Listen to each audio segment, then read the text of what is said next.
thinking about the military, I was thinking about my life back in the military, and I was thinking about some things that I miss from the military.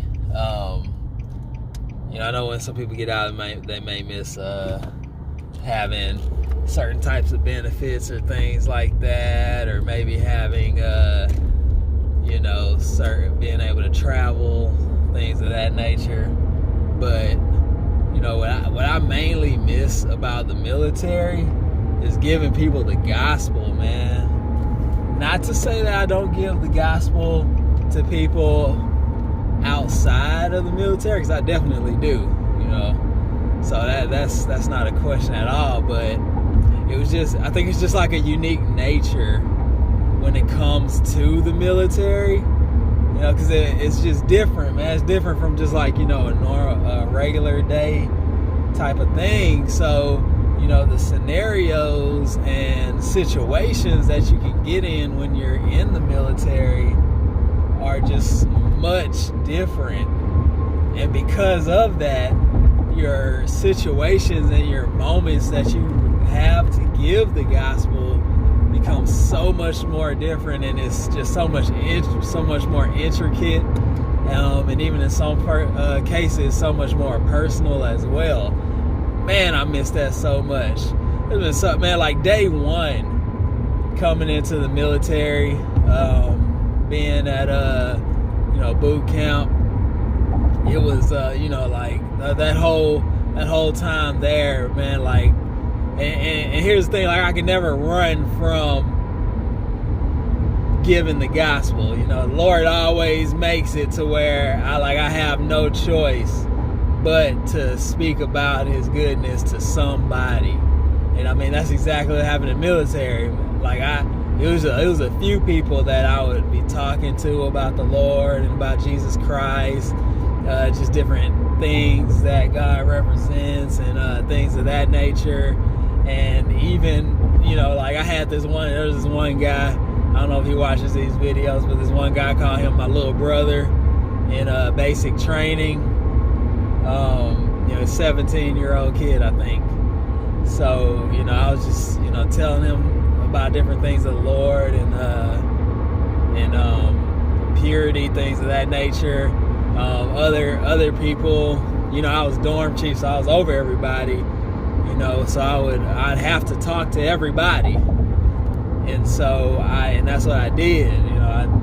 For those that I could, I talked to them about Christ. We just talked to each other about it. And even getting out of the military, man, like going to all my different training stations and overseas and things of that nature. Like, everywhere I went, there was always like a unique opportunity to share the gospel. Cats that I never talked to before, and that was our first time meeting. Like, first thing we did was start talking about the gospel.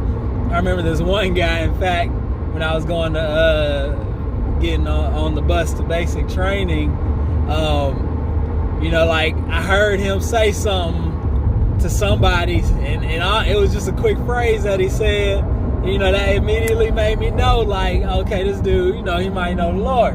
He was like, he told this guy, he said, hey, don't speak that over here. It was a white guy. He said, hey, don't speak that over here. And I was like, man, hold up. Like, like normal day-to-day people don't be saying that kind of stuff.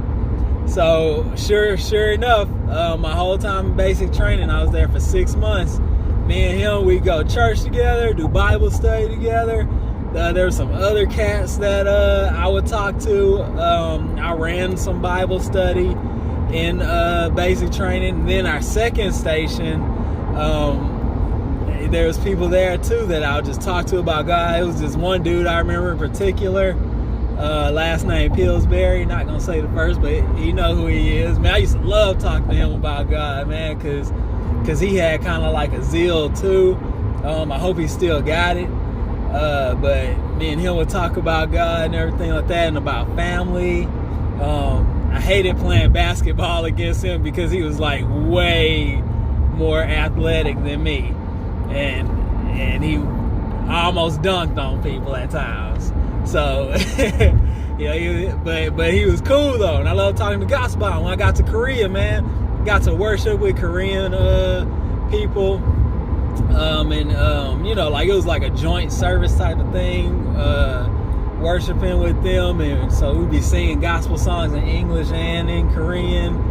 And I met a whole bunch of cats over there, man, and even was able to like kind of head a just kind of like a little side organization thing. I didn't do it for long, but it was something there too. And I was talking to God, got to give the gospel, man. Some cats almost got saved, I guess if you could say that. And I hope he did. If you watching it, man, you know who you are. We went to church together. You cried out to the Lord. All right. I hope you repented from your sins, man.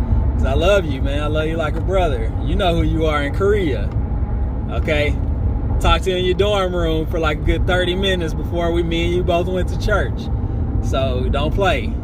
If you watching this video, get right if you're not right, all right? But man, yeah, that's what I love about the military. So many unique people, so many times talk about give the gospel and everything like that, man. I mean, you know, I still do it. I still give the gospel now, like no doubt at all. But I just miss all the like little unique interactions that you could get, you know, from people all across the country in the military. So yeah, but that's it, man. If you in the military, if you out of the military, wherever you are in life, give the gospel, man. The Lord ain't gonna let you just kind of hide away. I guarantee it. He will not let you hide away anywhere where you are. But that's it for me. Go home, chill with the wife, do some stuff, cooking probably. But y'all have a good day.